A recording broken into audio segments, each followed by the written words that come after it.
let's talk about Michael, aka Montana Mills' crime story. Was living with his mother at a young age, and then he had the decision to either go live with his mom or go live with his dad because they were separated. And his mom decided to move to the Virgin Islands, and he decided to go along with her, but he ended up being bad as hell. So his mom was like, okay, I can't do this no more. She sent him back to his dad's, I think in New York, and his dad couldn't deal with him no more. Then the dad couldn't handle him, so the dad was like, okay, I'm going to send you off to Rhode Island. So he went over there. Then a year later, he got introduced to the wrong crowd, and he saw all these guys have hella chains, money, nice cars, pretty much everything that he wanted as a young child for himself, but he didn't have the coins to afford it. And he saw that these guys were selling crack, and he had access to get some. So he's like, okay, let me get in on that.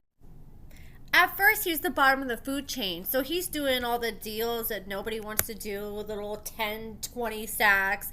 But eventually, over time, he built up his clientele, and he knew that he had some big spenders. So eventually, he got to the point where he was only selling $350 minimum. Like, if you didn't have $350 at least, he was not wasting his time or picking up his phone. Then one day, he was sitting there living with his mother and his sister. I guess his mom got tired of the Virgin Islands, decided to move back, and he's sitting there and he was selling out of her house. The house was pretty much the stash spot, so he would make sure he didn't meet no one nowhere near his house. He would always meet them on the other side of town. And one day he got lazy and he told somebody to meet him just a couple blocks from his house. And he was driving and he's pulling up. And he said that as he was pulling up, next thing you know, I think he got surrounded by cop cars. They ended up finding the dope that was on his person. And they knew that there was more than where that came from. So they were like, okay, we're going to make you a deal. You go ahead and tell us that we can go inside your house where you're living and check and see where the rest of the drugs are. And if you do that, we're going to tell the prosecutor that you were a good boy, and then they're going to give you some brownie points in the courtroom. Michael fell for it. He told them that they could go back to the house. I wouldn't even told them my address, but I guess they could have got him for contempt of court for that. I don't know.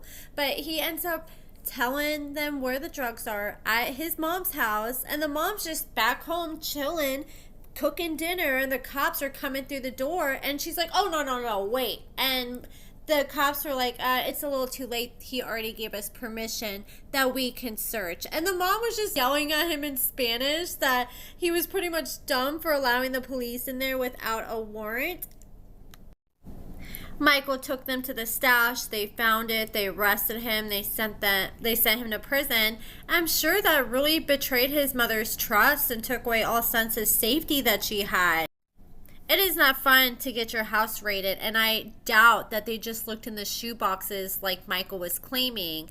You know what, they came in there, and even if he pointed out that there's dope here, I'm sure they still looked other places too. And when you get raided, it's no fun. They're not coming in there just opening the drawers and just looking at stuff and putting it all back all nice and neat and careful. No, they don't give a damn. They come in, I knew somebody, and they came in, they took all the drawers off all their dressers, dumped everything out from their closets, just left it all on the floor, left it all messy and chaotic, and left it for them to pick up later, and they didn't care. Just like if they bust in all your windows and kick in your only front door, they don't give a damn if you don't got a front door no more. That's not their problem. So Michael goes to prison, then he gets out, and instead of learning his lesson from prison, he gets out, and the first phone call he makes is to his plug, and he's like, okay, I gotta hit the ground running. And he sat there and went and got some dope, and he was like, okay, I just gotta be super careful this time. I'm not gonna meet my house. He was sitting there selling dope, and he was doing good for a while. He said he was making like $17,000 or something crazy like that some days. And he said the only issue though is when you're at the top, a lot of people want your spot, and he fears that there's probably people trying to set him up, people trying to rob him. But if you're moving dope like that And if you're working from 9 to 9 every single day, rolling around selling dope in these nice fancy cars, you're just drawing attention to yourself and asking to get caught. It's only a matter of time, especially with what Michael was starting to do next. He started going to this small town that was like a 9-hour drive, a town that nobody dared set foot in. And that kind of reminds me of the hometown that I was from. It's a small country town. Everybody knows everybody. The cops sit on this hill that can pretty much oversee the whole town. And they know everybody pretty much in the town by name. So nobody will dare go in that area trying to mess around and sell stuff. And if they do, they're going to get caught up. And Michael was actually able to get by selling in this town for a while. He was making so much money because since no one was willing to go over there, he's willing to up the price and sell what he would normally sell for $10, and he was able to sell it for 3 or 4 times that amount up there. So it was definitely worth the trip up there, and that's what he mainly started to focus on. He was walking on some muddy waters at that point because he's crossing over state lines with drugs, and that makes the crime federal, and he's really playing with fire there. And eventually he was staying at this hotel, and I can't remember if it was in that small town or back in Rhode Island the hotel was at, but he's at a hotel with a friend and he's about to go meet up with somebody. And he said that they were on their way, but they just kept taking forever. The guy kept calling back and saying, "Oh, I'll be there in 30 minutes. I'll be there in 30 minutes."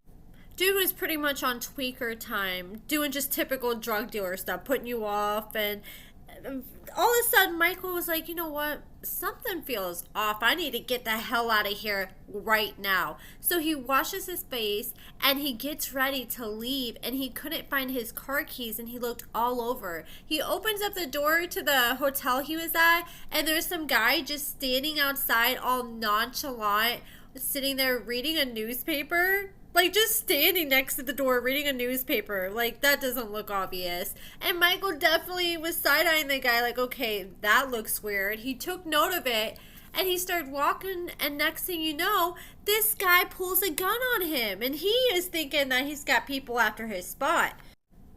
He wasn't sure what to do. He didn't know if he was about to have to go into fight or flight mode. But then the dude could see that he was confused. And next thing you know, he pulled out his badge. And he realized that in that moment, he was effed. And he ended up going to prison. He was busted once again.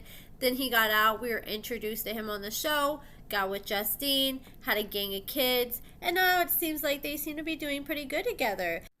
I wonder if he's still working at that moving company that he was working at while he was on the show, because I know he was like doing taxes for a while.